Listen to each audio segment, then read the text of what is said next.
Oh ya. Tak ada, bukan. Dewan sekarang paling kurang harga 120,000. Kalau Dewan Maib yang besar sekarang jadi tempat PKP ni, Ya. COVID ni. Jadi Dewan semua sekali. Tapi memang banyaklah dapat. Kalau bayangkan kalau, begitulah. Kalau 7,000 orang, seorang RM100 kan. Jadi dah 700,000 kan. Betul betul Dah betul. RM700,000.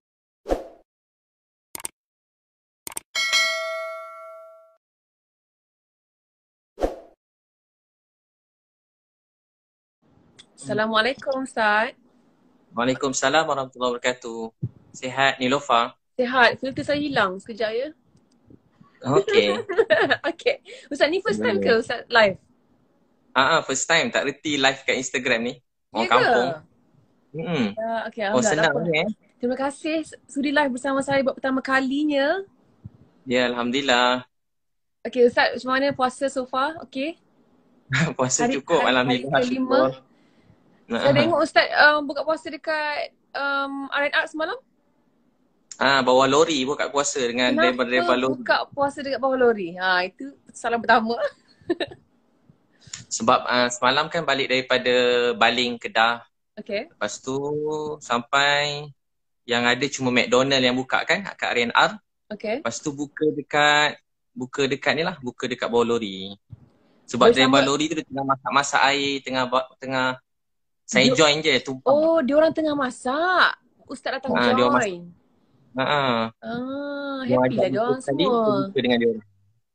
Happy lah Saya. diorang semua. Ustaz dah muncul tiba-tiba join diorang buka puasa, rezeki diorang. Yelah. Nilofa datang lagi dia seronok agaknya. Okay Ustaz, first of all kita just recap balik our viewers ni. Selepas ada sedikit isu hari tu, Ustaz sekarang kembali membantu seperti biasa, betul tak? Ya, alhamdulillah. So Teruskan. daripada hari tu adalah sikit-sikit ujian kan, tapi rasa sangat bahagia, seronok sebab akhirnya apa yang kita buat ni kita seronok. Contoh yang bila pergi ada beberapa tempat sampai-sampai nak masuk dalam tu tak boleh, kereta saya tak lepas, naik kereta Hilux kawan sampai kat dalam tu tengok ada, tak sangka kan ada orang tinggal dalam kemah kecil. Lepas tu bukan kemah kecil, macam pondok, macam kemah pun ada anak-anak kecil. Saya terus teringat anak-anak saya kat rumah, baik-baik, anak tu comel-comel, cantik. Bila tengok rasa macam sayu, sedih. Yang ni dekat Baling. Dekat Baling. Diorang pun bila saya tanya adik berapa lama dah duduk sini, diorang dah duduk setahun. Bila dengar setahun, saya kata setahun duduk macam ni, saya kerja berlawan dengan nyamuk. Nyamuk boleh tahan banyak. Ya ke? Ya tak Allah, nampak dalam kamera. Nyamuk banyak. Dia kata malam-malam hidupkan obat nyamuk. Lepas tu tengok baju-baju dia orang lipat, tapi lah dalam kemah kan. Dia orang buat tandas macam zaman-zaman dulu. Macam saya pernah masuk pedalaman, dia orang cuma gali-gali sikit. Dia orang bawa air letak dalam bekas, dia orang angkat sikit ada gali. Bila saya tengok tu, tapi adik-adik tu baik-baik, sabar. Rasa macam bila saya kata jom, saya sampai selalu saya tanya, jom pindah, kita cari rumah lain sewa. Biasa semua keluarga kalau tu cakap macam tu, dia macam tak percayalah. Dia bayangkan kalau sewa nanti kena bayar. So saya kata dia tak apa, saya tolong bayar insyaAllah sampai bila-bila selagi hidup ni saya bayar. Mana-mana rumah ada pun tak apa. Berapa pun kita cari je rumah mana adik nak, kita pergi. Tapi dia orang macam, tak payahlah Ustaz. Dia orang macam tak percaya sebab yelah kan selalu orang bila datang kan macam nak bawa pindah, nak tolong. Tapi kan macam susah sikit. Berapa besar keluarga dia? Keluarga dia, anak dia, adik-beradik dia 1, 2, 3, 4 orang kot, 4 orang. Jadi macam mana Ustaz boleh jumpa keluarga-keluarga macam ni? Ada orang bagi info lah. Saya memang ada banyak list-list yang saya dapat. Saya ada pernah sekali saya buka dekat Facebook nombor handphone siapa nak perlu pertolongan musim PKP ni kan. Sebab saya tahu dulu kalau saya ingat masa anak 1, anak 2, kalau 2 hari tak kerja je, saya dah tak ada duit dah. Nak beli susu anak pun tak ada duit dulu-dulu. Jadi bila saya tahu orang dalam keadaan yang panjang ni mesti bukan senang lah. Memang dah sebulan kan, mesti banyak yang putus nak cari rezeki, susu anak-anak. Ustaz, sebelum kita cerita betul tak? Okay. Lepas tu saya pun cuba ajak dia orang cari rumah. Dia orang pun tak pernah terfikir nak cari rumah. Sekali bila dapat rumah tu rasa, dan dia orang alhamdulillah, dia ketua-ketua masyarakat di sana, YB semua dah banyak bantu mereka nak carikan rumah. Tapi yelah, itu kan ada proses kan. Betul. Tapi alhamdulillah saya cuba, saya tak apa, saya kata bila-bila dia orang pun dah janji ada nak buatkan rumah, tapi saya kata yalah nak buat rumah musim PKP ni bukan boleh siap sehari rumah kan. Jadi saya pun bawa dia rumah sewa dan saya pun carikan katil, tilam, cari barang-barang dapur semua sekali belikan dekat pasar raya terus letak kat rumah. Dia Ni pun last sekali saya ada tak video ni dekat Facebook ataupun YouTube Ustaz nanti? ada, saya letak kat Facebook. Sudah ada? Ebit Liu tu. Ada. Baru yang tu dah masuk. Ada. Okay, nanti kita tengok. Last kali apa jadi dekat family tu?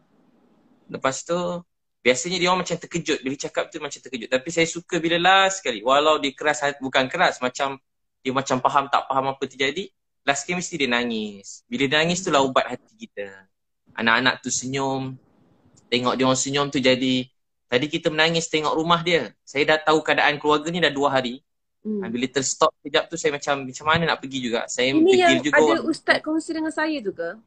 Ada kita WhatsApp tu kan? Ya. Ada yang satu keluarga yang baru tu. Yang tu lah gambar ini tandas dia. Ini ke? Tu tandas itu. Betul ke rumah keluarga yang ni? Betul. Yang kita yang share tu. Ini yang rumah dia. Yang WhatsApp. Nah, tu rumah dia. Dan macam pondok sebenarnya kalau tarik canvas tu memang macam pondok tu buka 4 kayu je, 4-6 kayu. Ini kebun apa ni? Dia dalam kebun getah. Dalam sangat kebun getah. Kebun getah. Dalam kebun getah. Lepas tu saya cepat, saya pun balik sebab bila dah pergi satu tempat tu orang makin ramai datang kan. Macam yelah dia orang dengar Ustaz Liu datang, dia orang pun sampai ramai-ramai gitu. Tengoklah tandas dia ni. Itulah tandas dia kan. Tengok kalau memang satu malam tak boleh tidur menangis tengok tandas tu. Ya Allah Tuhanku. Ustaz. Tapi saya happy semalam Nova. Bila semalam keluarga dia hantar gambar, keluarga dia baca Yasin, dia sekeluarga dah duduk rumah baru dan dia orang pun doakan saya. Bila saya tengok tu saya kata inilah hadiah yang sangat bermakna dalam hidup saya. Saya selalu takut. Takut Allah marah, takut.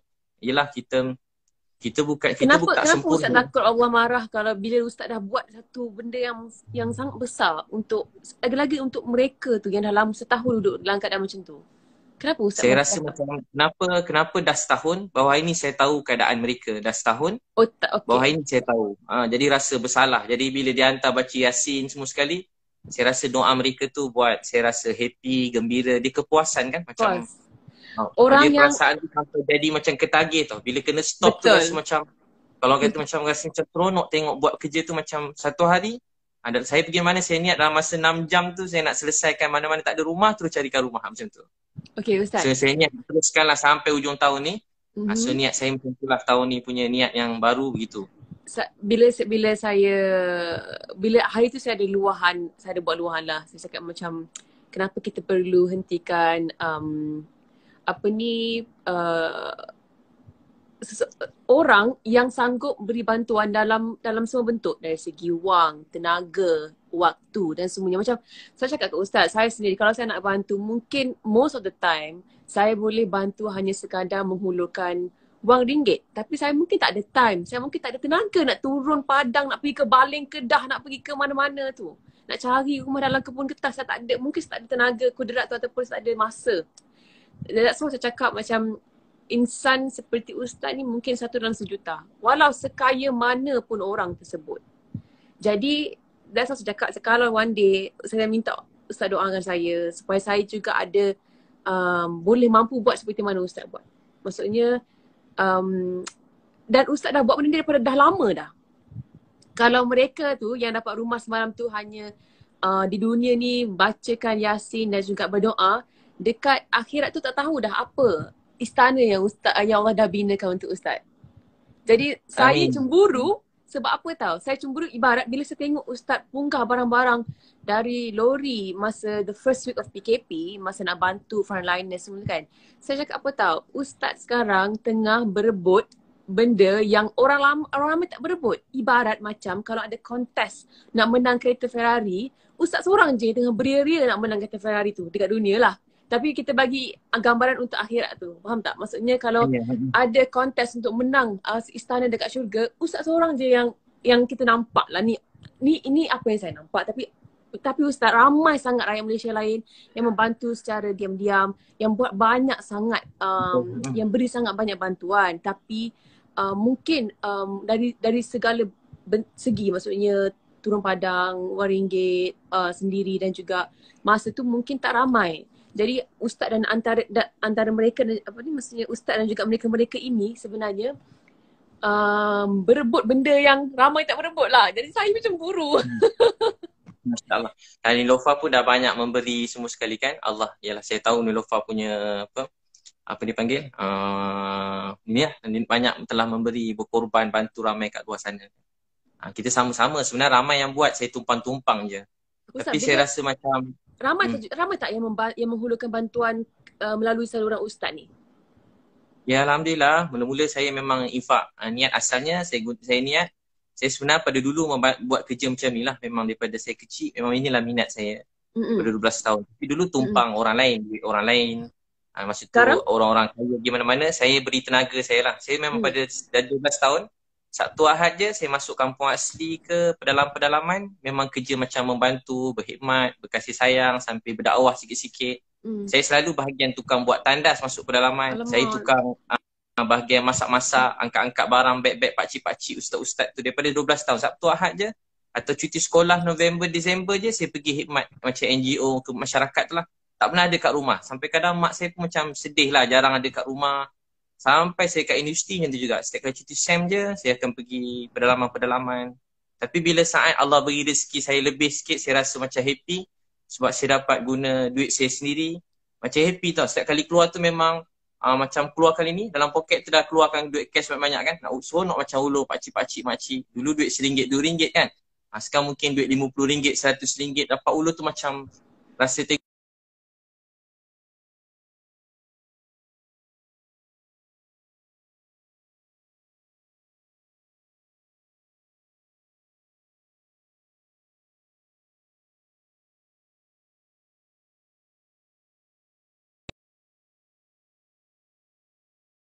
sekarang giliran kita untuk I'm back guys. Okay. Ada. Saya nak pilih balik filter saya. Mak saya kata dulu kita susah, ada orang sayang kita. Sekarang giliran kita untuk sayang orang lain. Dulu nak beli spek mata mak, tak ada duit. Lama tunggu nak ada duit. Sampai besar jugalah nak spek mata mak pecah. Mak tak pernah pakai mask, teringin nak pakaikan, nak belikan mak mask. Tapi tak ada duit. Pergi kedai makan, keluar balik. Saya ingat sampai sekarang, saya ingat satu hari nak tolong mak saya. Tapi hari rezeki saya lebih, hari tu mak saya dah terbaring kat katil hospital. Dah tak sedar. Saya pun rasa sedih, rasa macam terjatuh kat bawah bila mak meninggal, tepi katil ICU. Rasa macam tak boleh nak bangun. Sebab saya kerja kuat-kuat untuk mak saya. Saya cari rezeki nak tolong mak, tapi hari ada duit, mak saya dah tak ada. Sebab tu sampai sekarang bila saya buat tolong-tolong siapa-siapa. Apa perasaan tu Ustaz? Sebab saya sekarang kan, macam Alhamdulillah saya masih lagi ada mak kan. Tapi of course, cita-cita saya tu nak bagi banyak kepada mak saya, kepada ayah saya, kepada nenek saya kan. Banyak benda saya nak bagi.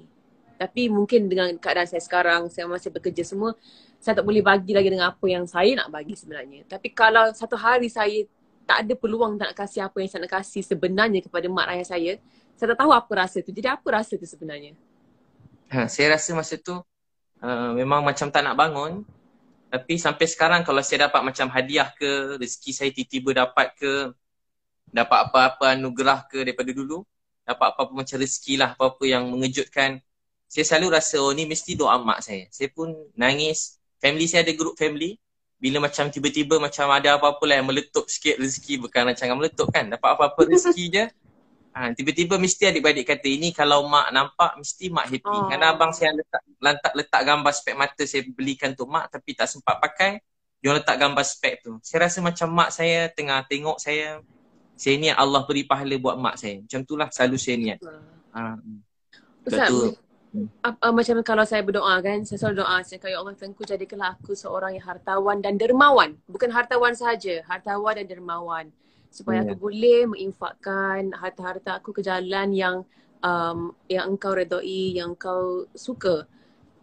Dan harta-harta yang rezeki yang diberkati supaya rezeki itu kita boleh buat ke jalan Allah dan boleh maksudnya untuk akhirat kita nanti. Tapi macam mana pula untuk kita berdoa supaya kita ni jadi seorang yang, saya pernah tanya soalan ni kepada Ustaz Dusuki. Macam mana, apa amalan Ustaz ataupun doa-doa secret Ustaz untuk Ustaz sentiasa konsisten menjadi seorang yang dermawan, yang yang seronok berderma, membantu dan menggunakan rezeki-rezeki yang Allah kasih ni kebanyakannya ke jalan-jalan Allah ni. Sebab susah kita nak bentuk hati kita ni untuk kita gunakan rezeki kita ni. Boleh kata kalau suku pun mungkin susah untuk gunakan hati kita ni kepada orang lain dan juga ke jalan Allah tu. Macam apa doa Ustaz? Saya daripada 12 tahun, cita saya doa, ya Allah, jadikan saya ni matahari kebaikan buat manusia. Orang melihat saya, beri dia kebaikan, bahagia. Orang mendengar percakapan saya doa pada kecil, beri dia bahagia, gembira. Dulu saya sesat, sedih, susah, lapar, ada orang sayang saya. Tolonglah temu saya dengan orang lapar, orang sakit, orang susah. Orang-orang yang baik yang mereka tak minta-minta, temukan saya dengan mereka supaya saya dapat bantu mereka. Sebab tu kalau saya tengok orang, kadang-kadang orang cakap dia jahat ke, maaf, kadang orang kata, Ustaz kenapa tolong dia? Dia jahat, dia tak guna, maaf. Dia ni keluarga dia begini, kadang-kadang dia kata dia ni degil, kerja tak senonoh, isap dadah, macam-macam. Saya selalu cakap, kalau betul dia isap dadah, kalau betul dia tak guna, kalau betul dia ni jahat, kalau betul dia begini. Kalau betul lah. Tapi saya yang konon-kononnya ustaz, berceramah, berjanggut, hari-hari cakap agama, kebaikan. Kalau saya tak tolong dia, apa saya nak jawab depan Allah nanti? Saya selalu fikir, bukan soal dia hidup ni. Hidup ni sebenarnya soal kita. Apa yang kita beri dalam hidup. Tugas kita bukan nak nilai orang baik atau jahat. Tugas Nabi Muhammad bukan kata haram halal sahaja, tapi tugas Nabi bawa manusia itu daripada kesesatan kepada jalan petunjuk, daripada lalai kepada bahagia. Sebab tu dalam hadis kata satu orang tidur kenyang, jiran dia lapar. Nanti Allah tanya dia di akhirat. Kita kenyang, jiran lapar. Kita tidur kenyang, ada jiran kita lapar. Maksudnya kita kena ambil tahu keadaan sekeliling ke macam mana? Allah tanya kita ke akhirat. Kita kena ambil tahu semua hal orang lain. Untuk dari segi lapar, dari segi susah macam mana kita nak ambil tahu? Kalau kita contoh kalau ada orang lapar, dia kata dengan kita, dia lalu kat kita, Nilofa saya lapar, contoh adik-adik tu. Nilofa pun ulur duit kat dia. Tapi ada orang kata, jangan bagi duit kat dia sebab dia mungkin tipu. Kalau dia minta duit untuk benda-benda yang entah apa-apa, kita tak tahu bayar hutang ke apa, kita tak bagi boleh. Tapi kalau dia kata dia lapar, kita tak bagi, kita berdosa. Bab-bab lain mungkin tak semua benda kita boleh tolong semua orang kan. Kita pun tak macam-macam orang hari ni. Tapi kalau dia kata lapar, kita paling kurang kalau tak percaya dia, kita panggil. Mesti ni adik, mai kakak belanja, makan. Adik makan je apa adik nak makan, kakak bayarkan. So, kita jangan biar satu orang pun dalam dunia ni lapar. Sebab tu Sayyidina Umar pernah menangis walaupun satu ekor, walaupun kucing, anjing yang lapar, itu pun kita ditanya nanti. Walau kucing, anjing, ini kan pula manusia. Ini kan pula manusia, nampak dia kita nak bayar. Walaupun maaf kucing kurap lah, kucing badan dah terbakar, buruk, kita tengok pembeli. Tapi saya takut kucing. Apa lagi kalau anjing? Saya takut juga. Saya seram-seram juga tengok kucing, tapi bagi-bagi larilah kan. Okay. Bagi.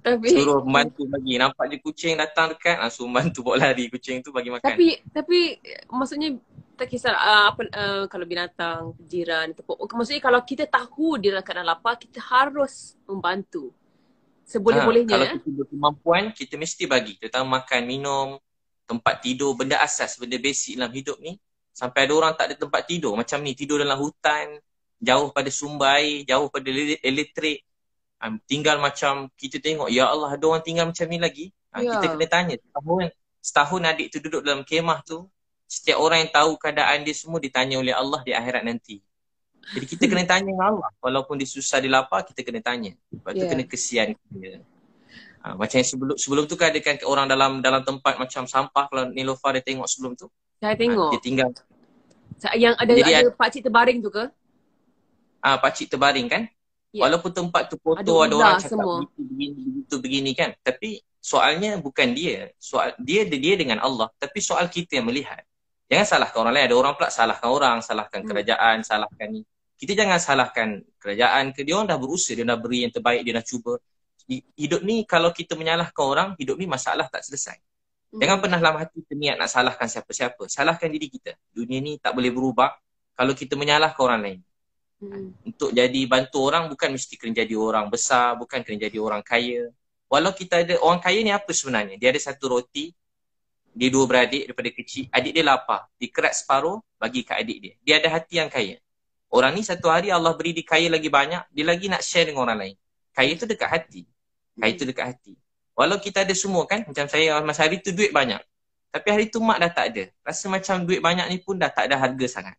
Jadi apa yang buat duit itu ada harga? Bila kita boleh bantu mak kita, kita bantu ayah kita bantu adik kita boleh bantu jiran, boleh bagi budak-budak tepi jalan makan, miskin. Bila kita menangis tengok orang susah, tu orang yang ada hati perasaan. Tapi Allah beritahu apa? Ada orang penipu dalam agama. Ara'aital ladzi yukadzibu bid-din, fadzalikal ladzi yad'ul yatim. Siapa penipu dalam agama? Dia tak suka tengok orang miskin, anak yatim. Bahkan dia tak suka nak tolong orang miskin, anak yatim. Bahkan dia tak suka tengok orang tolong orang miskin, anak yatim. Dia geli tengok orang miskin, anak yatim. I wonder who, Ustaz? Nabi nak kita bersih. Nabi bersih, wangi, sempurna. Nabi ni semua sempurna. Tapi Nabi tak geli orang yang kotor, Nabi tak geli orang jahat. Nabi tak geli orang miskin. Nabi sempurna. Nabi orang rajin, berusaha wangi. Dekat dengan Nabi, pegang sentuh Nabi je dapat wangi macam Nabi. Tapi Nabi tak pernah geli pada orang miskin. Pernah Nabi pergi pasar, Nabi peluk seorang sahabat. Dia peluk pada belakang. Dia kata tutup mata. Dia orang kampung, lepas tu dia macam OKU. Sahabat tu terkejut. Nabi kata, Nabi bergurau dengan dia. Siapa nak beli budak ni? Dia kata, dia gembira Nabi pegang ni. Punya ramai orang kat pasar, Nabi peluk dia. Nabi sayang kat dia. Nabi kata, kamu tak terkenal di dunia, tapi kamu sangat disayangi oleh Allah. Jadi, melihat manusia ni dengan rasa sayang, melihat manusia dengan rasa cinta, rasa sayang. Dan bila kita melalui hidup dengan rasa sayang, cinta, Allah sayang kita. Barang siapa tak mengasihi, dia tak dikasihi. Tengok orang miskin rasa sayang, tu tanda Allah letakkan rasa sayang tu dalam hati kita. Tu tanda sedang disayangi oleh Allah. Tengok mak tiba-tiba rasa sayang, tu tanda Allah sayang kita. Tengok adik-beradik kita rasa sayang sangat, tu tanda Allah sayang kita. Tengok orang miskin, anak yatim rasa sayang, tu tanda Allah sayang kita. Macam mana macam mana kita nak bagi ada perasaan tu? Ustaz minta doa pun pula. Banyak minta doa, banyak minta tips doa ni. Jadi malam-malam kita sebut nama-nama mereka. Doa ni mendekatkan hati. Hati. Sebut nama? Nabi pesan orang muhajirin ada dua perkara. Ringkas hadis dia. Pertama, Nabi sebut hargai kebaikan orang walaupun kecil. Walaupun dia buat tu kecil, ingat baik dia. Macam mana contoh Ustaz? Ingat baik. Contoh mak tengah marah. Mak kita tengah marah, kita jangan dengar marahnya dia. Mana ada anak suka dengar mak dia bebel. Tapi kita ingat, oh dia lahirkan saya, dia dulu susah payah untuk saya. Apa yang dia cakap yang lain tu kita rasa tak nak dengar sangat, kita abang. Ingat dia lahirkan kita. So pertama, ingat kebaikan dia walaupun kecil. Hargai orang. Ada orang mungkin musim macam ni, dia duduk rumah kan. Macam Nilofa, artis-artis, ustaz-ustaz banyak buat live. Hargai mereka sekarang berkongsi ilmu, hargai baik dia. Dan jangan banding-bandingkan dengan siapa-siapa. Ada orang sekarang mungkin keluarkan duit belanja untuk bantu orang lain. Dia pun sangat mulia. Ada orang macam Dr. Nur Hisham ke, dia hari-hari kena buat pagi, petang, malam sidang media hari-hari kan. Bukan dapat duit pun hari-hari kena buat sidang media, kena tanya macam-macam soalan, salah jawab boleh jadi macam-macam. Jadi kita hargai orang berkorban je, hargai nurse. Bagus musim PKP ni, orang duduk rumah, orang jadi hargai semua orang. Orang kesian kat doktor, nurse, MA, orang kesian kat polis, orang kesian kat tentera. Jadi balik kepada malam tadi. Maksudnya malam-malam kita sebut nama mereka ni semua. Kedua, satu terima kasih. Kedua, sebut nama dia dalam doa. Sebut nama dalam doa. Contoh ada sahabat Nabi, dia tulis dia tampal kat dinding nama-nama orang yang dia nak doakan. Contoh malam kita doa, ya Allah, saya sayang isteri saya sayang anak-anak saya. Sebut nama mak kita siapa, ayah kita, ya Allah saya sayang dia, sayangi dia. Ya Allah tadi saya jumpa satu keluarga miskin, kesian, ya Allah saya sayang kat dia. Anak dia kecil-kecil, ya Allah rahmatilah dia. Ya Allah adik saya, dia ada anak. Sebut nama satu-satu. Aiman, Umairah, Afikah. Sebut nama satu. Boleh ingat muka dia. Sebut doakan orang lain. Bila kita doakan orang, hati kita jadi dekat. Rasa sayang. Jadi bila kita doakan mereka, sebut nama, hargai, dan Allah akan campakkan rasa sayang dalam hati. Rasa sayang dia kepada kita dan kita kepada dia. Rasa sayang ikhlas. Contoh daripada kecil kan. Daripada kecil contoh. Saya kalau tengok TV, ustaz saya ajar tengok pemain bola. Walaupun luar negara. Doa ya Allah dia baik, dia main bola. Kita terhibur tengok dia main bola. Ya Allah mudahkan hidup dia, beri dia kebaikan, beri dia hidayah. Saya pada kecil contoh, tak kecil jugalah. Tengok Siti Nurhaliza contoh dulu kan. Dia tengok kat TV. Doa ya Allah dia baik, mudahkan hidup dia, beri dia hidayah. Setiap kali tengok orang, doakan kebaikan. Tengok Nilofa ke kan. Dekat meletup, ya Allah sayangi dia, kasih dia. Mudahkan hidup dia, berkati hidup dia. Tadi dah kat meletup Ustaz. Tak meletup dah. Kan banyak program lain mencurah-curah rezeki. Bila kita doakan orang, hati kita jadi dekat. Walau apa bangsa, Melayu ke, Cina ke, India ke, kita patut rasa sayang. Kalau kita tengok orang mula rasa benci, sebenarnya hati kita ni ada sakit. Jadi hati ni kena diobati. Tengok orang rasa sayang. Hati kena ubati. Hati kena ubati. maksudnya salah satu cara untuk ubati hati adalah dengan mendoakan mereka-mereka, orang terdekat, orang yang kita kenal, orang yang kita jumpa malam-malam sebelum tidur. Dan apa lagi cara kita mengubati hati kita ni Ustaz? Kita kena banyak khidmat, buat kerja-kerja yang macam orang, tolong orang. Dulu ada Imam Ghazali, dia khidmat dekat Masjidil Haram, Masjid Nabawi. Dia basuh tandas senyap-senyap je, tak ada orang pun kenal dia. Malam-malam basuh tandas, cuci hati kan. Walaupun cuci tandas sebenarnya cuci hati. Kerja-kerja yang kecil-kecil ni boleh cuci hati. Cuci pinggan, kena rajin bulan Ramadan ni. Kena, walaupun benda kecil-kecil, dia buang ego kita, selipar kita angkat sendiri. Kan bila kita dah, bukan kadang rezeki dah muncul curah ni, kadang kita kerja yang kecil-kecil ni kita tak nak buat. Tapi kerja kecil-kecil ni dia buat kita bersih hati. Pinggan basuh sendiri, baju kan kadang basuh sendiri. Dia buat cuci hati kita sendiri. Kalau tak kita jadi macam kadang Swiss kat sebelah je, panggil anak dekat jauh-jauh, nak hidupkan Swiss kat sebelah je. Contohnya, dia selalu memberi, so akan datang rahmat yang mencurah-curah. Zaman Nabi pernah sekali berlaku dia dapat hadiah macam kepala kambing, tak tahu makan macam mana kepala kambing, sedap lah agaknya. Lepas tu dia dapat mungkin lah dia dapat hadiah tu, dia bagi jiran sebelah. Lepas tu jiran tu kata jiran sebelah lagi perlu, dia bagi jiran sebelah. Sampai 7 kali pusing. Last kali dapat kat rumah yang mula-mula tadi, Abdullah ibn Umar, sampai kat rumah dia. Semua orang rasa orang lain lagi perlu, orang lain lagi perlu. Mereka sibuk menunaikan hak orang lain. Ada seorang sahabat tengah perang, dia dah nak syahid dah. Orang bawa air, sepupu dia bawa air. Dia bawa nak minum, orang sebelah menjerit. Dia kata bawa air tu bagi kat dia. Sampai orang kedua, dia baru nak minum, ada seorang lagi menjerit. Sampai ke orang ketiga meninggal. Orang kedua meninggal, akhirnya orang pertama meninggal. Sahabat ni dia ada rasa sayang dengan orang lain tu begitu begitu dekat. Dia betul-betul sayang. Dia tak nak mana-mana orang susah, sakit, sedih. Dia ada perasaan kekeluargaan. Perasaan ni yang sekarang mulai hilang. Dan semenjak COVID-19 ni, perasaan ni mula datang. Saya sendiri pun makin kuat perasaan tu. Sebab mula-mula terjadi kan, banyak menimpa orang yang saya kenal juga yang kena COVID-19 ni. Banyak ustaz-ustaz saya dulu-dulu kecil-kecil. Ada yang terkena, ada yang kat luar negara. Kawan-kawan saya walaupun dia macam-macam, ada yang kat ICU. Lepas tu saya dengar ada doktor-doktor jururawat yang kawan-kawan saya juga yang saya kenal, mereka ditimpa COVID-19 ni, positif COVID-19. Ramai lepas seorang-seorang. Saya jadi semenjak malam pertama kedua tu saya rasa sedih sangat. Saya selalu cakap kat orang, di sebalik ujian ni ada rahmat. Di sebalik ujian ada rahmat. Saya selalu beritahu ke orang, saudaraku dekat kertas saya bagi hadiah, orang saudaraku bersabarlah, di sebalik ujian ada rahmat. Tapi sampai waktu tu saya tak terfikir apa rahmat sebalik yang terjadi. Semua tengah macam, kita rasa dunia ni berubah. Tak boleh nak keluar, ada duit pun tak boleh buat apa. Duit tengah banyak juga. Jadi rahmatnya adalah peluang untuk membantu orang. Sekarang baru saya tahu, saya nampak rahmatnya rupanya waktu ni dapat tolong banyak dapat cari orang susah, makin orang duduk rumah kan. Betul, jadi rasa ni rahmat ni. Jadi saya rasa seronok lah buat kerja-kerja saya ada share dekat dalam grup Telegram saya. Saya kata ini mungkin cara saya lah, cara saya memberi balik lah, cara saya cari saham akhirat. Saya akan favouritekan akaun-akaun charity ni. Contohnya macam Mapim ke ataupun Ustaz Rusuki punya Matan Center ke atau saluran-saluran lain yang infak Ramadan itu dan ini. Saya akan favouritekan banyak-banyak. Yang mana saya suka, yang mana saya selalu check, yang mana saya percaya. Dan hari-hari saya akan buat masa subuh ke sebelum tidur ataupun bila saya teringat, saya akan bank in. Kenapa saya tak buat satu lump sum yang besar sedekah tu? Sebab saya nak jadikan sebagai habit. Hari-hari saya ada bagi ke orang ni. Hari-hari saya bagi ke orang tu. Dan macam mana Ustaz? Betul. Bagus tu.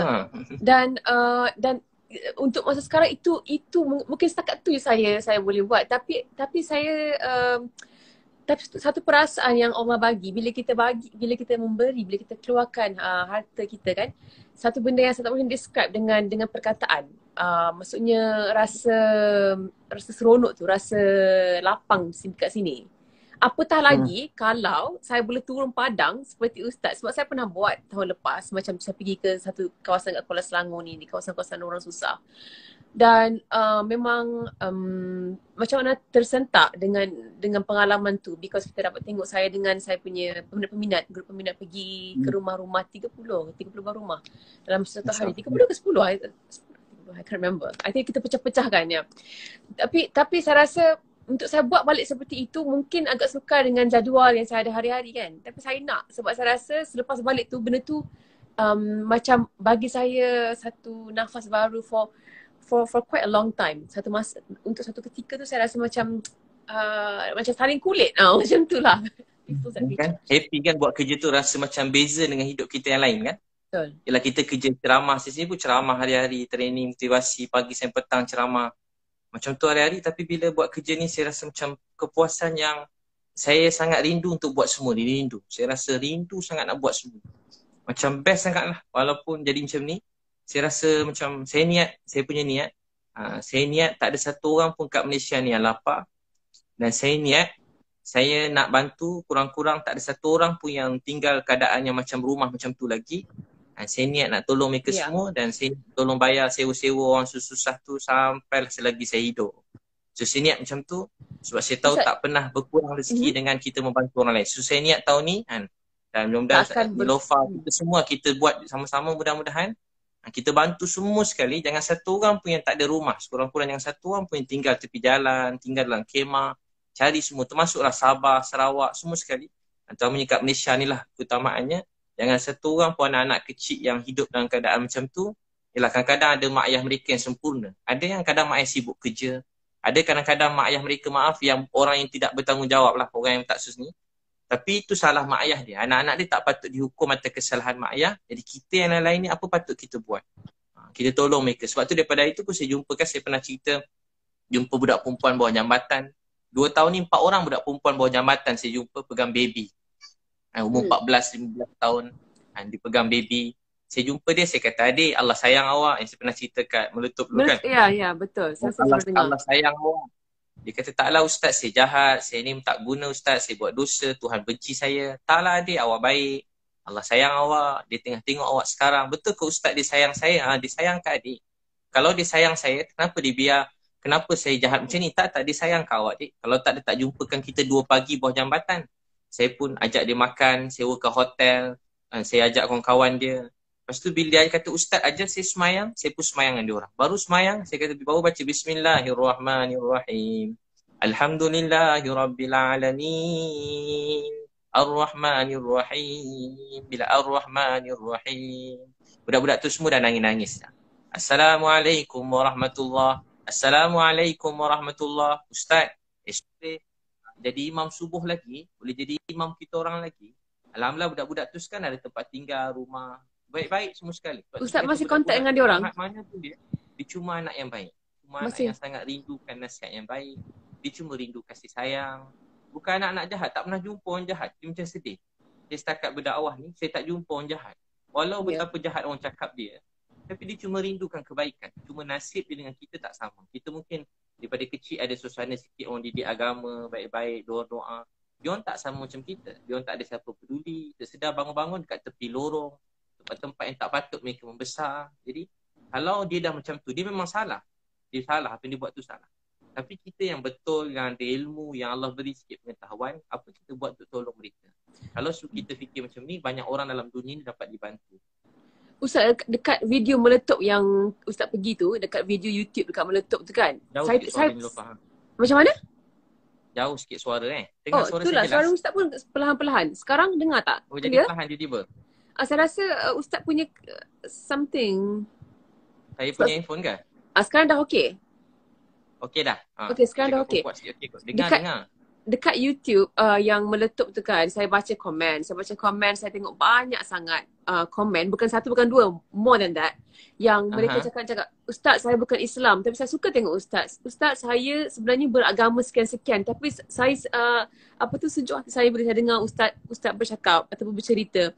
Jadi kan macam kita tengok kat sini, bukan senang kita yang beragama Islam ni untuk menarik perhatian ataupun untuk melembutkan hati mereka yang bukan Islam untuk menyukai kita ataupun mendengar apa yang kita cakap. Macam tu.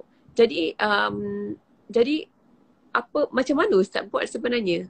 Adakah because Ustaz sendiri mungkin ada keluarga dan juga mereka yang Ustaz sayang yang bukan beragama Islam, jadi Ustaz dah biasa berdepan ataupun approach Ustaz tu dengan mereka ni dengan cara yang Ustaz buat. That's why Ustaz boleh tarik mereka ni semua. Ke macam mana? Apa yang rahsia Ustaz sebenarnya? Saya memang daripada dulu tak kira dia Melayu ke, Cina ke, India ke, siapa saja. Saya memang betul-betul sayang kat dia. Saya sampai kalau pergi gereja ke, saya pergi kuil ke, jauh suara boleh dengar? Jauh sikit. Jauh sikit kan? Saya pun Jauh tak tahu nak sikit. buat macam mana. Ustaz, suara saya pun Saya perlahan ke? pergi kuil ke, pergi mana-mana tempat, saya rasa sayang pada mereka. Rasa sayang. Dan saya pun doa, ya Allah saya sayang dia, berilah dia hidayah, kebaikan. Saya doa begitu. Dalam keadaan yang sama, saya hormat apa yang mereka percaya, tapi saya percaya apa yang saya percaya.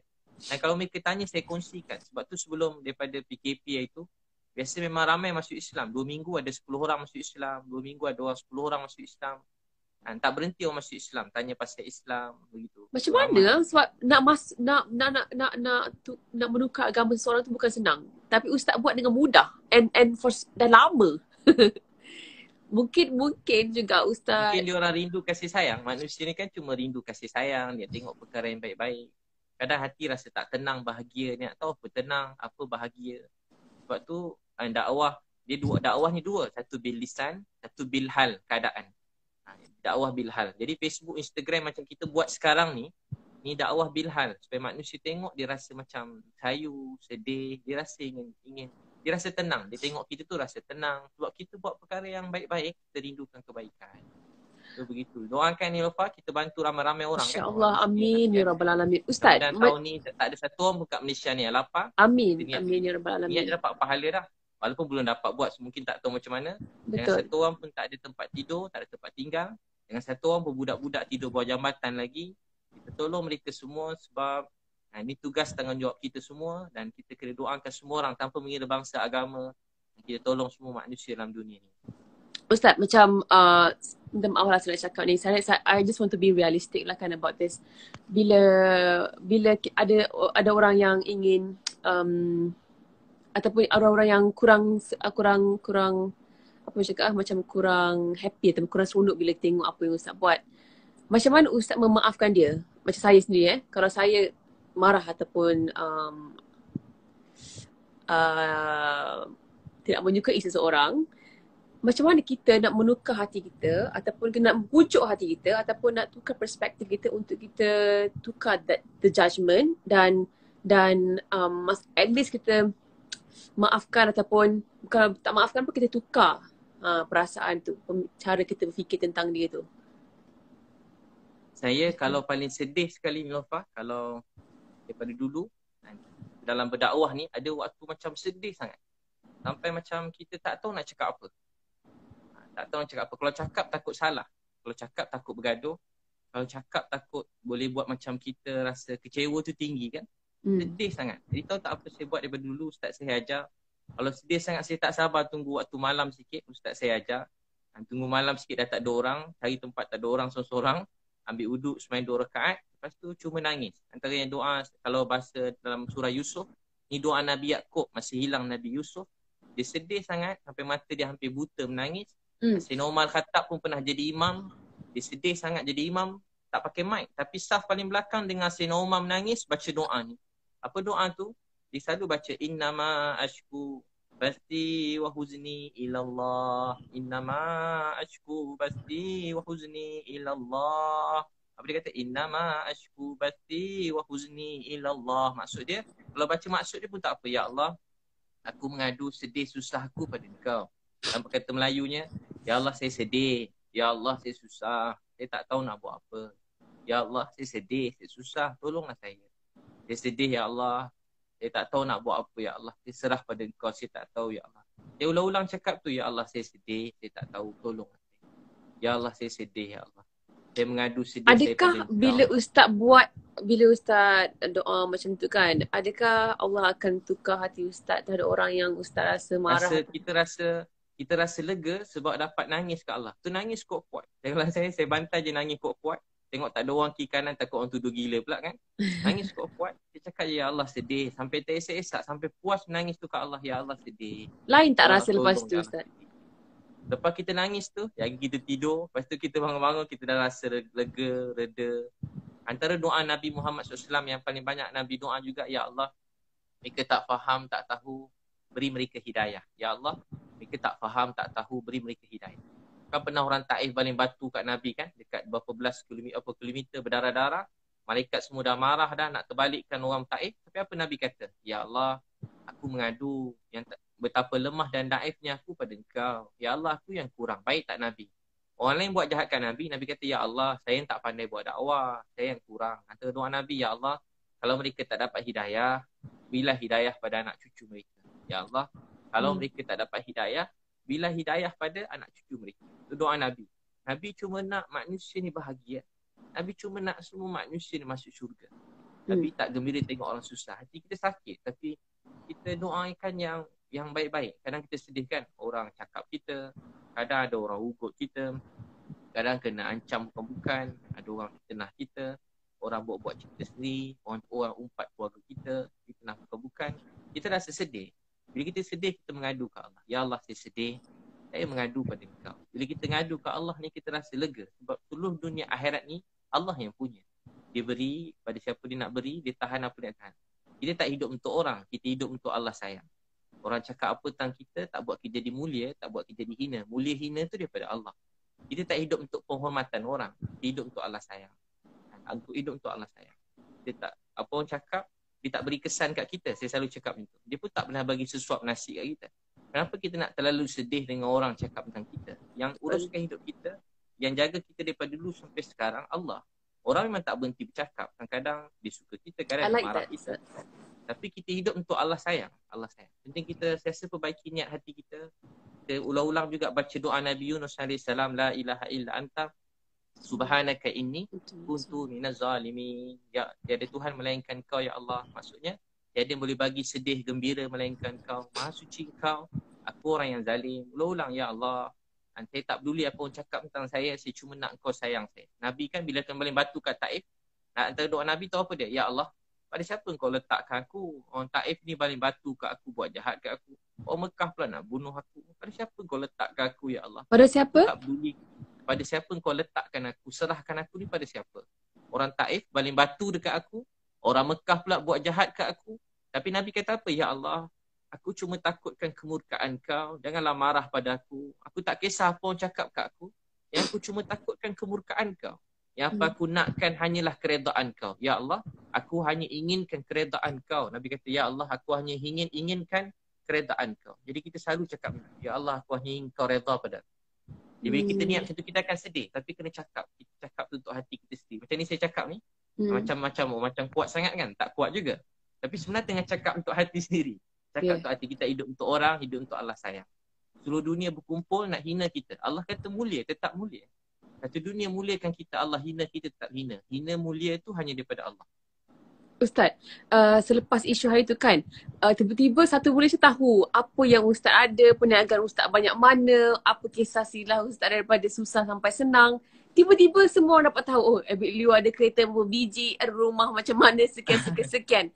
Jadi sebab sebelum ni Ustaz tolong-tolong orang kat sana sini dakwah, apa ada rancangan TV and what not, orang tak tahu apa yang Ustaz dah berusaha ataupun ada sebenarnya. Jadi Allah mungkin buka mata ramai orang, okey sebenarnya hamba aku yang ini ni, yang kau kata-kata ni, yang kau tak tahu ini, ada, aku dah berikan rezeki sekian. Jadi mungkin Ustaz boleh ambil peluang ni, kita tengah live ni, cerita sedikit kisah Ustaz yang daripada susah sangat dahulu sehingga sekarang, dan macam mana Ustaz boleh how do I say, macam bagi semangat dan juga bagi inspirasi kat kita semua, saya dan juga mereka yang menonton ni, untuk menjadi orang yang hartawan dan dermawan. Daripada kecil, bila saya masih tingkatan 1, pernah ada 7 orang kawan saya masuk Islam. Bila kawan saya masuk Islam, dia perlu memang kerja berdakwah je, semangat kan. Jadi saya masih ingat lagi, saya setiap kali ada satu jubah susah. Jubah saya tu saya sarung kat orang lain. Saya pakai baju pagoda je pergi surau. Mak saya marah, kau ni balik-balik surau je dah tak ada baju. Tinggal baju singlet dalam je. Baju singlet gitu. Jadi jubah bagi kat orang. Lepas tu pas saya bagi kat orang jubah, nanti tak lama diorang hadiahkan saya jubah lain. Ya ke? Dulu ada orang Pakistan jual kain tu, dia bagi hadiah jubah yang kurta terbelah tu, dia bagi saya jubah tu, kurta tu kan. Apa, gamis baju yang terbelah Pakistan. Saya ingat setiap kali saya hadiah jubah ke orang, mesti dia orang bagi hadiah jubah balik kat saya. Berapa kali tu? Banyak kali ke Ustaz? Banyak kali? Daripada kecil selalu mak saya marah saya. Kau ni habis semua. Apa-apa baju awak dapat lagi, orang bagi kau bagi kat orang. Kau pun dah tak ada baju dah. Saya pada dulu macam tu. Memang saya pula kalau susah daripada kecil tak pernah cerita kat orang, senyap je. Duduk bilik kawan-kawan makan kat asrama, saya tak ada duit, saya nangis. Ya Allah, saya teringin nak makan macam dia orang tapi tak ada duit. Ya Allah, tolonglah saya. Saya malam sampai sekarang Ustaz, ulang balik tadi tersekat sekejap. Saya tidur atas buni, ada orang bagi saya alas tidur. Sampai sekarang saya simpan selimut tu, saya rasa tu hutang budi, Ada lagi selimut tu kat rumah, saya ada kat atas lagi. Berapa tahun dah tu? Dah lama dah, 20 lebih, saya rasa tu hutang budi. Pakcik yang bagi selimut tu pun dah tak ada dah. Dah meninggal. Prof Hani Muhammad Tahir yang pernah bagi saya selimut. Saya ingat sampai sekarang nama, Cikgu Muhammad Noh bin Jaafar. Cikgu Muhammad Noh. Ni dekat hostel lah. Bin Jaafar. Yang bagi saya alas tidur Cikgu Muhammad Noh ni ada lagi. Cikgu Muhammad Tahir. Yang pernah bagi saya sesuatu, sampai sekarang saya simpan, saya rasa tu hutang budi. Rasa macam dulu-dulu kan, susah masa tu. Dan saya buat kerja macam-macam, gaji pertama RM800. Semua bagi kat mak. Saya tidur kat masjid kat KL. Kadang-kadang masjid kena halau pula, lama sangat kat masjid, tidur masjid lain. Tapi saya sampai jarang-jarang makan, ada kadang-kadang saya siang kerja lain, ada sekali orang selit RM2 dalam poket saya. Saya rasa tu hutang budi. Saya masuk bilik air, saya buka duit RM2 tu. Saya tengok, ya Allah, RM2 saya boleh makan sebab duit gaji dah bagi kat mak. Sebab tu sampai sekarang kalau saya tengok orang pergi Petronas ke mana, memang saya bagi RM10 kurang-kurang, paling teruk boleh RM5 ke. Saya bagi kat budak-budak Grab tu biasa RM10, RM20. Sebab bagi saya, bagi mereka RM10 tu berharga. Ustaz, sekejap, saya nak mencelah sekejap. Tapi kan kadang-kadang bila kita jumpa orang-orang yang macam ni kan, dekat petrol station ke ataupun dekat mana-mana saja, kadang-kadang kita pun rasa macam, boleh tak aku nak kasih duit ni, macam macam rasa takut pun ada, rasa macam adakah dia akan rasa. Saya pergi mana-mana saya dah macam cakap hadiah je, saya kata hadiah. Tak hadiah, ambil. Kalau pasal saya cepat-cepat saya dah macam bagi je, saya kata hadiah. Siapa-siapa pun, bukan kita bagi sebab dia susah, tapi kita bagi sebagai, saya selalu cakap saya nak bagi hadiah kat awak, tapi saya tak ada apa nak bagi. Jadi saya bagi duit je lah, senang. Kita takut dia orang rasa tersinggung. Kita takut dia orang rasa tersinggung because kita nak kasih duit.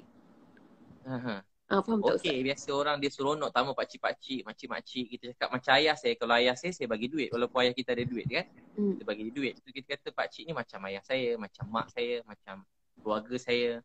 Mana-mana saya pergi, saya ulur duit je. Saya jangan cakap sedekah. Sebab sedekah nanti dia ingat dia susah kan. Baik. Jadi kalau saya jumpa orang mana-mana, saya cakap hadiah. Walaupun dia susah ke senang, saya anggap macam hadiah. Kita beri bukan sebab dia, kita beri supaya Tuhan sayang kita.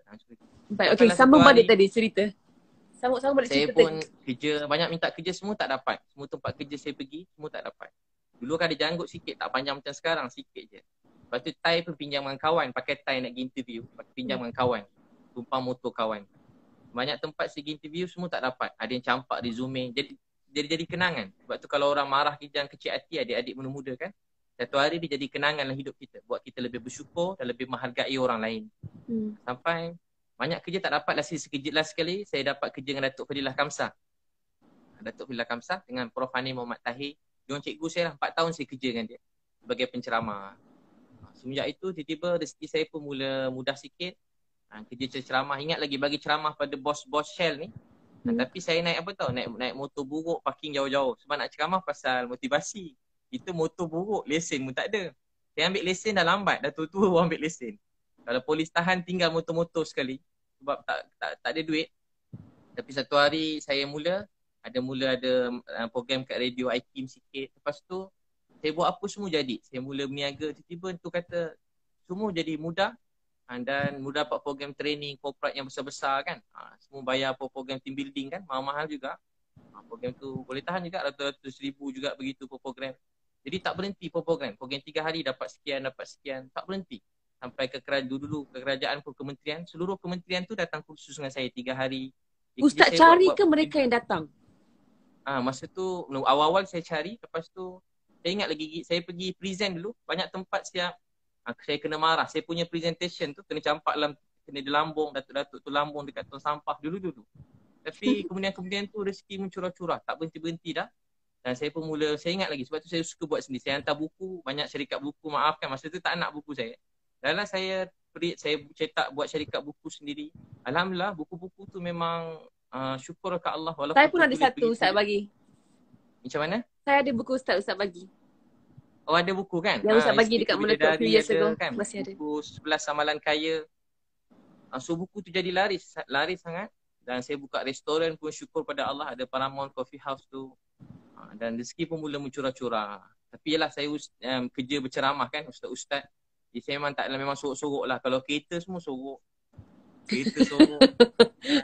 Rumah pun sorok bagai buruk-buruk sikit. Tapi sekarang baru orang ternampak mungkin sebab YouTube, tapi sebab terpaksa video. Juga kadang-kadang kalau nak tanya saya mengaku. Kalau dulu tak mengaku. Kalau dulu memang tak mengaku. Kenapa sekarang kena terpaksa mengaku, Ustaz?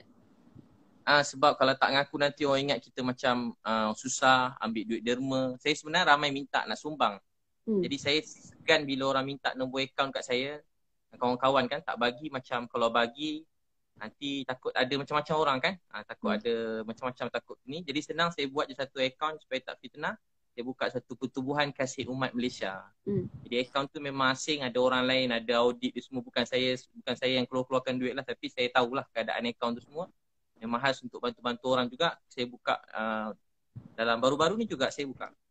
Sebelum PKP lagi lah. Jadi mereka ni yang minta nombor akaun Ustaz ni, mereka ni mungkin tak tahu apa yang Ustaz ada dan Ustaz selama ni menggunakan duit Ustaz sendiri untuk membantu ramai orang kat luar sana. Betul tak? Itulah ramai kawan-kawan. Banyak yang menyumbang juga. Artis pun ramai juga ada yang kawan-kawan. Ada yang rahsiakan nama. Ramailah. Okey. Apa tadi saya nak cakap, bila Ustaz perasan yang rezeki Ustaz tu makin mudah, makin mencurah-curah tu kan. Bila Ustaz fikir balik, apa sebenarnya Ustaz buat yang buatkan Allah mudahkan pekerjaan Ustaz dan rezeki-rezeki tu datang mencurah-curah? Saya daripada kecil doa satu hari nanti saya nak jadi asbab hidayah untuk semua manusia sebelum saya mati ni. Saya niat saya dapat beritahu apa tu Islam pada seramai mungkin pada orang bukan Islam. Bukan maksud nak paksa masuk Islam, tak. Saya nak mereka cuma rasa sayang pada Islam tu. Sebab pada dulu kan, dia dulu orang faham Islam ni orang ungkapkan teroris. Islam ni selalu macam hukum orang, kerja macam kasar. Itu yang dibayangkan pada seluruh dunia. Dan kita tak tahulah dia media ke atau memang benar-benar terjadi ke, campur-campur lah. Sikit segelintir orang. Jadi saya nak beritahu pada semua orang yang sebenarnya Islam ni ialah kasih sayang. Islam ni nak semua manusia bahagia. Tanpa mengira agama bangsa. Islam nak semua orang gembira, bahagia dan menjadi rahmat kebaikan buat semua orang. Walau pada orang jahat, maaf. Walau pada pelacur, maaf. Walau pada orang yang orang kata tak guna penagih dadah. Dia boleh ubah semua orang. Dan saya setakat ni kalau jumpa siapa-siapa, ramai yang berubah. Yang ikut saya tolong sekarang, syukur ke Allah. Ada yang ramai abang-abang yang dia tak pernah semayang. Yang ramai bantu-bantu dah makin ramai ni. Ada yang tak pernah, walaupun dah umur, maafkan. Walaupun orang hebat-hebat dah. Orang kaya-kaya juga hebat-hebat. Tapi dia dah lama tak semayang, dah lama tak puasa. Tahun ni kali pertama semayang, kali pertama puasa. Alhamdulillah. Saya tak paksa pun, dia ikut tiba dia rasa dapat ramai begitu. Jadi macam rasa terharu, rasa bahagia. Tu saya buat macam tu lah. Saya buat program keluarga sunnah, memang ramai. 7,000 orang datang. Nanti jemput datang ni lepas InsyaAllah. InsyaAllah. 7,000 orang, Ustaz, baru 7,000 orang datang. Khusus sehari seminar. Satu event 7,000 orang? Satu event 7,000 orang. Itu pun dah berapa dah tu? Apa yang ramai yang nak bercerai, tak jadi bercerai. Macam mana? Itu pun dah berapa dah Ustaz dapat kumpul daripada satu event? Dan duit tu juga yang Ustaz dapat bantu mereka ramai bagi rumah, sewa rumah. Itu kata orang kadang ingat macam sewa dewan murah kan. Dah tentu kalau saya buat event, saya buat macam konsert juga. Pentas macam konsert. Kurang-kurang 200,000 juga persiapan apa tu? Lampu-lampu. Lighting and all that, 200,000. Orang kadang bayangkan sewa dewan 10,000. Ya, macam dewan kahwin zaman dulu for sure, kan. Tak ada, bukan. Dewan sekarang paling kurang harga 120,000. Kalau dewan maib yang besar sekarang jadi tempat PKP ni, COVID ni. Jadi dewan semua sekali. Tapi memang banyaklah dapat. Kalau bayangkan kalau begitulah. Kalau 7,000 orang, seorang RM100 kan. Jadi dah 700,000 kan. Betul. Dah RM700,000. Yalah. Satu hari punya program. Alhamdulillah. Murah rezeki. Tapi bukanlah macam ceramah. Kalau ingat saya buat kerja ceramah kat masjid, kuliah-kuliah. Fokus saya bukan begitu. Itu tambahan je lah. Keutamaan itu kalau orang nak sangat saya pergi. Tapi keutamaannya pada program training, motivasi. Semoga lebih ramai anak-anak Melayu ataupun rakyat Malaysia, anak-anak Islam lain dekat di Malaysia ni yang akan menjadi orang kaya raya yang dan juga orang yang dermawan dan yang boleh membantu ramai yang lain. Ustaz tahu tak, kalau tadi Ustaz punya doa Niloufar pun orang paling kaya juga ni dalam Malaysia kan? Masya Allah, saya masih lagi bekerja Ustaz untuk jutawan yang kaya ni membantu saya sampai luar negara semua sekali. Tahniah Ustaz, Hebat cakap lah, pasal luar memang negara tengok dan pada juga jauh je lah. saya sebenarnya kan Ustaz, saya 5 tahun lepas masa saya pertama kali pergi ke New York, masa tu pertama kali saya nak keluar, saya sampai-sampai daripada airport sampai dekat rumah, dekat apartment saya sewa for 1 month, 1 bulan saya sewa. Saya takut nak keluar. Sebab masa tu tengah teruk tentang teroris, masa tu tengah ada isu orang tengah tembak-tembak orang Islam and all that, sampai dekat masjid dia pergi tembak kat masjid di New York sendiri masa pada ketika itu 5 tahun lepas. Dan saya sampai seorang diri di New York dan masa tu saya nak keluar dekat New York Center sendiri, saya takut macam mana orang nak macam manakah tanggapan mereka ni terhadap saya, perempuan yang bertudung seorang-seorang jalan dekat New York. I was really scared, sangat-sangat takut. Memang berdebar lah Ustaz, tapi saya kuat dengan hati saya, cakap you know what, Allah akan jaga aku. Tapi kalau betul lah aku kena attack ke kenapa ke, dan kita redha lah. Dan saya kuatkan hati saya jalan, tapi surprisingly pada hari yang sama ramai orang kat sana kan, diorang they're very open minded. Ramai ni orang yang bukan Islam, orang yang berkulit hitam, orang Mat Salleh yang tegur saya yang macam, oh you look so beautiful, yang tegur, and then diorang pandang tudung tu bukan sebagai simbol macam nak cakap, macam mungkin satu fashion ke ataupun berlainan dengan mereka yang lain ke. Jadi itu juga merupakan salah satu inspirasi ataupun the moment saya tersentak, di mana saya cakap you know what, bila saya pakai tudung, bila dekat Malaysia, bila saya pertama kali pakai tudung, saya ingat lagi ada beberapa brand yang di sini yang tak nak bagi saya pinjam baju. Dia kata kami tak represent mereka yang bertudung. Maksudnya orang yang pakai tudung tak boleh pakai baju-baju saya. Macam itulah ibaratnya. Jadi disebabkan tu saya menggunakan pentas fashion ini untuk berjihad ataupun berdakwah. Saya cakap aku nak meletakkan orang Islam yang menutup aurat, yang pakai tudung di pentas antarabangsa. So aku nak pergi ke event-event yang di mana semua orang yang tak bertudung, aku ada kat situ bertudung. Aku nak muncul di majalah-majalah yang tak pernah keluar orang pakai tudung. Aku nak jadi orang pakai tudung. Sebab aku nak tunjuk yang orang Islam mampu juga berada setaraf dengan mereka yang bukan Islam. Ada banyak orang Islam yang dah muncul dan dah pergi ke tempat tu, tapi mungkin mereka tak bertudung. Tapi ni merupakan simbol orang Islam perempuan kan, untuk orang wanita. Jadi saya memilih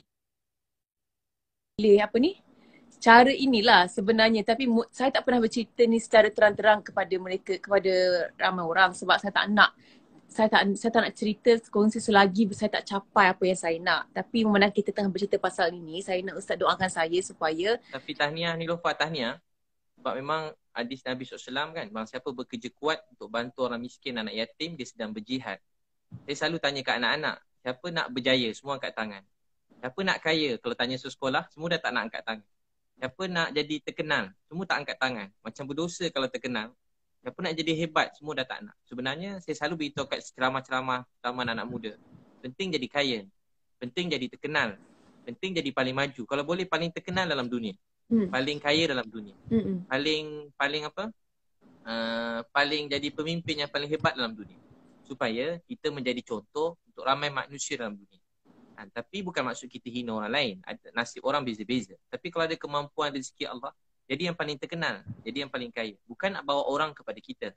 Kita nak bawa orang kepada Tuhan. Dan kita nak orang kenal Islam ni apa dia. Dan kita nak semua manusia bahagia. Tak semua orang diberi rezeki macam Niloufar jadi terkenal. Betul. Saya nak orang kenal Islam melalui saya. Betul. Jadi memang penting gunakan semua apa yang termasuklah media semua ni untuk manusia dekat dengan Allah SWT. Masa hidup kita ni suntuk singkat.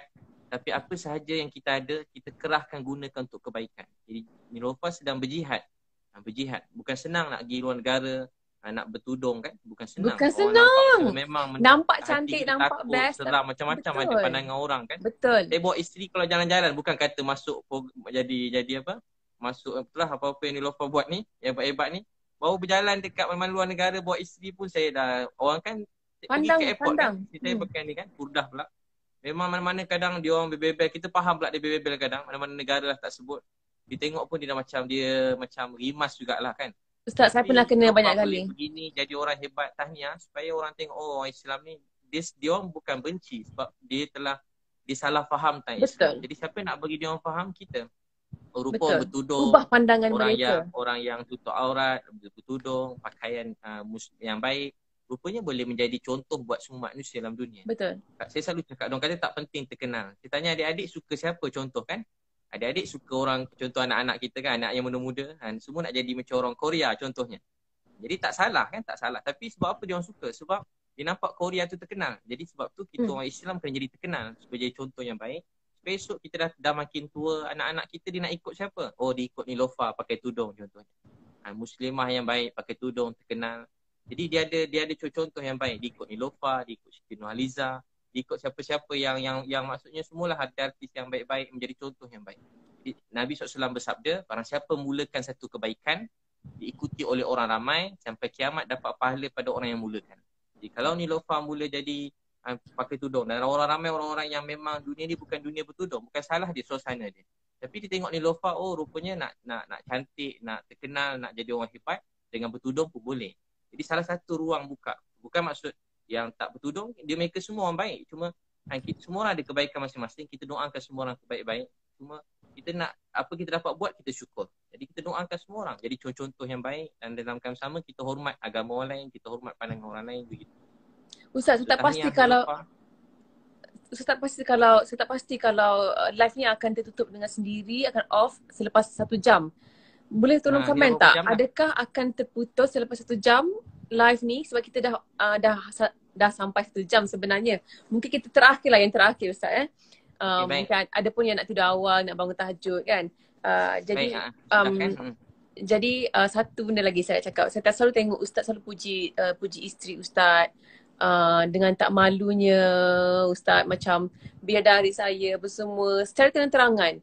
Dan saya selalu bercakap tentang cara Ustaz melayan ataupun memuji buatkan isteri Ustaz rasa istimewa ni dengan saya punya family ataupun adik-beradik saya. Dan lepas tu tadi timbul lagi sekali tentang isu ni. Bukan isu lah, macam perbualan ini kan. Jadi saya cakap macam ni lah sebenarnya yang kita patut orang lelaki Islam sepatutnya buat. Kalau perbezaan orang yang ada pegangan agama, orang lelaki yang ada pegangan agama, dia akan tahu bezakan macam mana nak appreciate kasih sayang untuk isteri tu. Jadi apa mungkin nasihat Ustaz kepada kemuncak agama ini ialah takwa. Kemuncak takwa akhlak, kemuncak akhlak berbuat baik terhadap isteri. Nak tahu seseorang tu baik atau tak, bagaimana dia bercakap dengan isteri dia, bagaimana dia melayan isteri dia, bagaimana dia berbuat baik terhadap isteri dia, itulah Islam. Ustaz saya dulu cakap, walau kita kat luar mungkin orang panggil kita ustaz, mulia, saya cakap diri saya lah, saya selalu cakap tu untuk diri saya. Ceramah makin main, tapi kalau macam mana saya cakap dengan isteri, kalau saya kasar, saya tak layan dengan baik, maknanya agama tu belum masuk dalam diri saya, dalam rumah tangga saya. Kemuncak agama seseorang bukan masa dia kat luar depan orang, dekat ceramah mana-mana, bagaimana dia melayan keluarga dia. Kalau dia isteri, dengan keluarga, dengan anak-anak, dengan mak ayah, itulah Islam dalam diri kita. Sebab tu Nabi bersabda, yang terbaik di kalangan kamu, nak tahu orang tu baik ke tidak, bagaimana dia, orang yang paling baik ialah orang paling baik terhadap isteri. Aku, Nabi SAW, ialah orang paling baik terhadap isteri. Jadi bagaimana kita melayan isteri, itulah Islam dalam diri kita. Jadi orang selalu nampak kalau jadi orang Islam ni kena kasar ke isteri.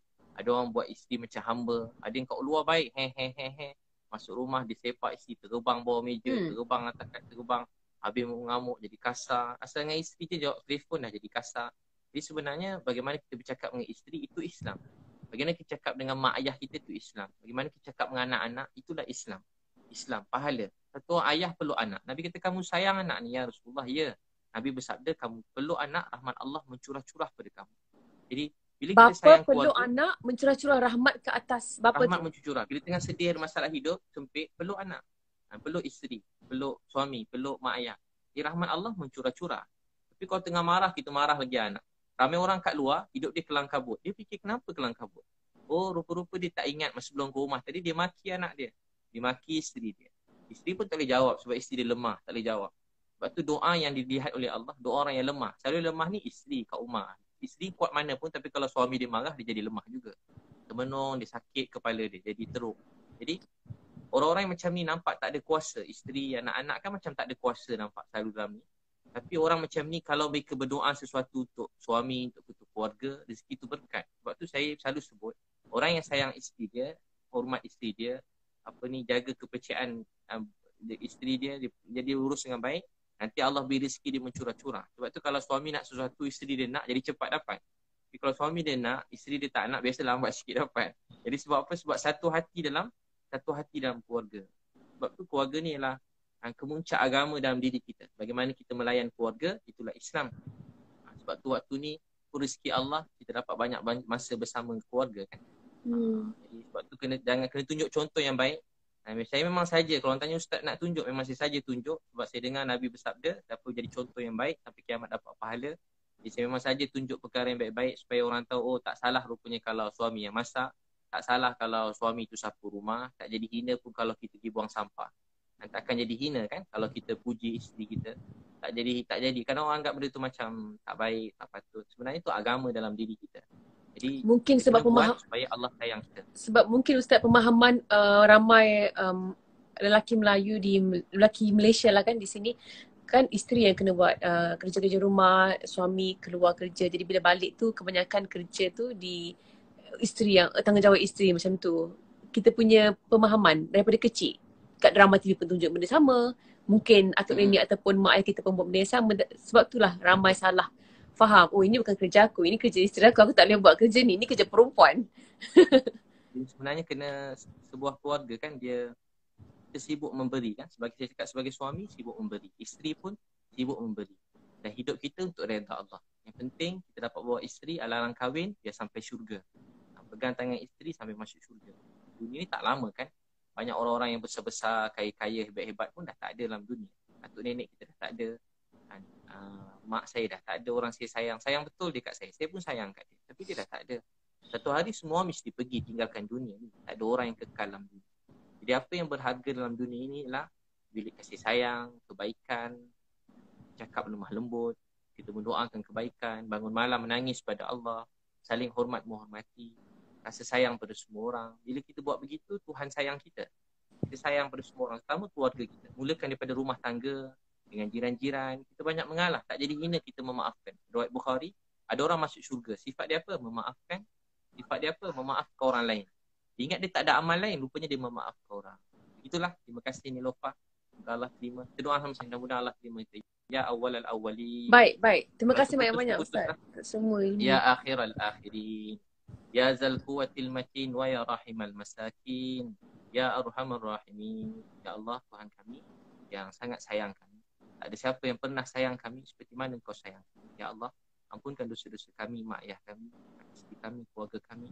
Pandang kami kasih sayang belas rahmat ya Allah. Kami tahu ujian ni sebab Engkau sayang kami. Tolonglah ya Allah, COVID-19 ni Kau angkatkanlah ya Allah. Kau hilangkan ya Allah, sembuh sihatkan, kembalikan kami seperti hidup kami sedia kala ya Allah. Bantu orang miskin, anak yatim ya Allah. Ada orang lapar, susah kat luar sana. Makan kenyang, tidur lena, ada orang susah. Maafkanlah kami ya Allah. Kami tak tahu berapa baki masa kami yang tinggal. Gunakanlah sisa-sisa hidup kami, baki hidup kami untuk bantu sampai mungkin manusia dalam dunia. Ya Allah, satukan hati kami yang kasih sayang. Semua orang baik ya Allah. Maafkan kami yang tak baik. Maafkan kami. Orang baik-baik ya Allah. Satukan hati yang kami kasih sayang. Satukan hati kami seluruh rakyat Malaysia ni. Seluruh dunia ya Allah dengan kasih sayang. Ya Allah, Nabi Muhammad dah tak ada ya Allah. Kami rindu kat Nabi ya Allah. Ya Allah, Nabi Muhammad susah dah pergi ya Allah. Ya Allah, kami rindu kat Nabi. Ya Allah, kami cerita pasal Nabi. Biar akhlak kami tak macam akhlak Nabi. Maafkanlah kami, jangan tolak kami. Ya Allah, maafkan kami. Cuma nak Engkau redha, sayang kami, bantu kami. Ya Allah, bantu orang miskin, anak yatim ya Allah. Ya Allah, bantu orang miskin, anak yatim ya Allah. Maafkanlah kami. Kami lemah dan kami mengadu pada Engkau ya Allah. Tolonglah kami. Ya Allah, mudahkan berkat ke rezeki kami. Beri kami kekayaan di sisi. Supaya kami dapat bantu saya mungkin manusia dalam dunia. Jadikan matahari hidayah. Orang melihat kami dapat kebaikan Islam. Orang mendengar cakapan kami, lihat tingkah laku kami, beri mereka Islam. Wahai Allah, bantu kami sungguh, jangan tolak kami. Ya Allah, satukan hati kami kasih sayang. Mudahkan hidup kami, berkat ke rezeki kami. Beri kami menjadi sumber matahari hidayah buat semua manusia dalam dunia sampai kiamat. Wahai Allah, rahmatilah kami. Yang sakit Kau sembuhkan, yang sedih Kau bahagiakan, ada masalah Kau pemudahkan. Ya Allah, bantu kami semua ya Allah. Bantulah kami ya Allah, rahmati kami, hajat-hajat kami yang baik dunia akhirat Kau kabulkan. Ya Rasulullah. Alhamdulillah. Itulah mudah-mudahan ramai tengok 51,000, 60,000 Alhamdulillah. Orang nak tengok. Mudah-mudahan jadi asbab kebaikan untuk kita semua. Amin ya rabbal alamin. Terima kasih banyak Ustaz. Terima kasih. Terima kasih banyak. Semoga live yang pertama Ustaz ni dapat memberi manfaat dan inspirasi kepada banyak orang insya-Allah. Amin. Mudah-mudahan kan. Mudah-mudahan jadi asbab kebaikan hidayah. Terima kasih sekali lagi saya cakap. Bila video-video Ustaz yang membantu orang tu membuka mata hati saya dan juga mata saya untuk ada satu cita-cita baru. Cita-cita baru iaitu menjadi seorang yang dapat membantu seperti Ustaz.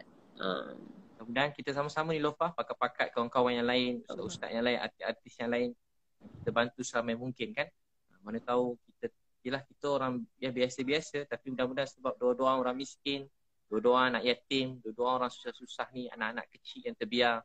Mudah-mudahan sebab doa mereka kita dapat sesuatu di akhirat nanti, mudah-mudahan. Lupa pun teruskan semua kebaikan, kebajikan semua sekali. InsyaAllah. Ustaz doakan saya ya. Amin. Jumpa lagi. Terima kasih Ustaz. Selamat berpuasa. Off kan live tak pandai. Okay, bye.